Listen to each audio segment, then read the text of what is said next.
asalaamaaleykum suñu mbokk internetu Ndam TV dal leen ak jàmm ci seen flash d'information gannaaw ab grève xiifal bu ancien travailleur bu société industrielle d'aménagement bu Sénégal agence municipale d'assainissement bu Sénégal ak société bu transport en commun bu Cap-Vert ñaari nit évacué nañu leen fële ca l'hôpital Dominique bu Pikine niki samedi bi ñu génn yooyu la liggéeykat nag li ñuy sàkku rek mooy gouvernement bi jox leen seeni 12 milliards yi mu leen digoon fële ca Diamniadio nag ab délégation bu union nationale bu commerçant ak industriel bu Sénégal di UNACOIS yeesal nekkoon nañu niki samedi bi ñu génn fële ca marché d'intérêt national bu Diamniadio li ko sabab rek mooy dañu doon visiter rek installation yu infrastructure ak itam échanger mode d'exploitation yi ministre bi yor wàllum wérgu yaram def na ab taxaw seetlu tey fukki fan ak juróom-ñaar ci weeru janvier fii ci Sénégal tolluwaayu mbas mi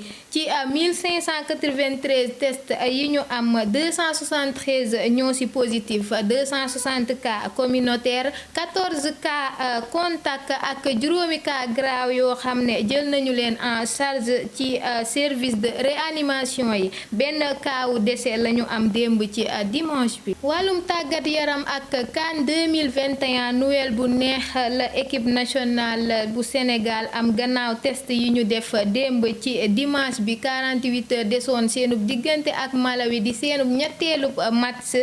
résultat yu joueur yu membre de l'encadrement technique ne nag déclaré nañu leen négatif ki ko xamle rek di Victor Cissé nekk secrétaire général bu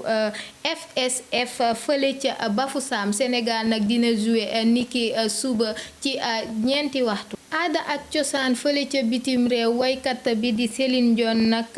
daal dina annuler rek li nga xam ne mooy ay tournéem yi mu waroon a def fële ca nord américain li ko waral rek mooy mbas mi ba tax mu annuler tournée ba mu waroon def fële ca Las Vegas ci weeru novembre 2021 ak février 2022 moom Céline Dion nag war na commencé waat li nga xam ne mooy ay tournéem juróom-ñeenti fan ci weeru mars jëm ñaar fukki fan ak ñaar ci weeru avril xibaaru bitim réew ancien président bu Mali di Ibrahima Boubacar Keïta faatu na démb ci Bamako tollu woon na rek ci 76 ans gannaaw communiqué bu gouvernement malien ex-président bi di Ibrahima Boubacar nag li ko faat rek bokk na ci ab feebar bu yàgg ci moom mu bàyyi rek ci gannaawam benn soxna buy wuyoo ci turu Aminata Meiga ak ñeenti doomam ak ndono bu riis bu mu leen fi bàyyil lu jege ab semaine gannaaw faatu Ousmane Badji amoon lu toll ci fanweeri at ñu faatoon ko fële ca Atlanta beneen sénégalais lañu faat ca frontière ba nekk diggante Équateur ak